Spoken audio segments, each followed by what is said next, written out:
Merry Christmas, my fellow Guamanians. For the past 25 years, I've spent my life the happiest man in the world as a husband of a Sinahanya girl with a voice that makes my heart sing. Christine Lohan Senido Calvo has given me 6 beautiful children. And over the years, whether I was wheelbarrowing construction supplies, or setting up shops in the outer islands, or just selling Pepsi, or making laws or administering them, the bedrock of my life has been my wife, and the foundation of hers was our family. Family has always been the most important part of our lives next to God. When she became First Lady, we wondered what would change about our family or how our values could be put to use. She really couldn't decide. She's not one to reach for the limelight or throw out that first baseball or to go to every gala and ceremony. But one day, a couple of weeks into our first stint as First Family, she hosted an event for foster children. And she knew right then and there what her calling as First Lady would be. Christine has worked tirelessly all these months trying to help children without a home know that they are loved. Last week, my beautiful wife coordinated a very successful gala and a production of the Broadway musical Once on This Island. It was a benefit for children most in need. I want to thank everyone who donated and sponsored the event. And I especially thank the cast and crew of the production, who are a group of very talented performers who show the real side of Guam's potential. My wife's advocacy for children in need is part of the nature of our marriage, and certainly the character of my administration.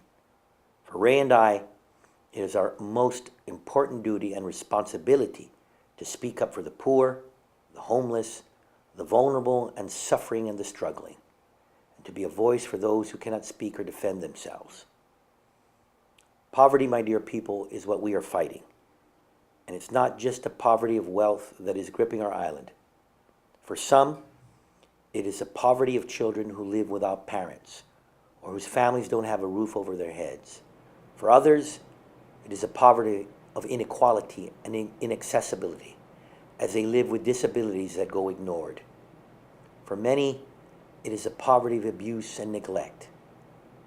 But for many, many more, their lives ended before they were even given a chance to live.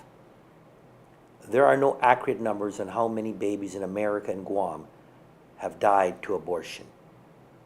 Unlike any other type of killing, there's no requirement to file a police report. You can't get the numbers from a court because no doctor will ever go on trial for killing a child in a womb. But it is a crime against humanity.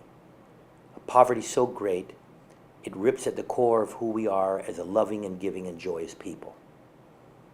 Over the past 4 years, I've introduced several bills aimed at reducing abortion on island.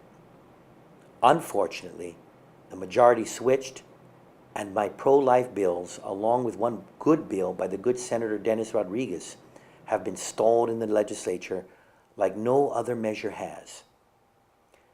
Senators and members of the Rules Committee, it is beyond me how zoning bills get to the front of the agenda, and yet legislation protecting the lives of innocent children have languished for months and years. I beg of you to prioritize your time. And every day that goes by without your action is another day where another child's life is at risk. Please pass my bills and Senator Rodriguez's bill into law when you go into session this month. This is Christmas, a time when we celebrate the birth of a child, one who came into this world to save us by dying for us. I implore you, senators, give the unborn the chance to live, to celebrate next Christmas with us, to know what it's like to have a birthday, to be loved, and to live. Merry Christmas, my fellow Guamanians, and God bless you all.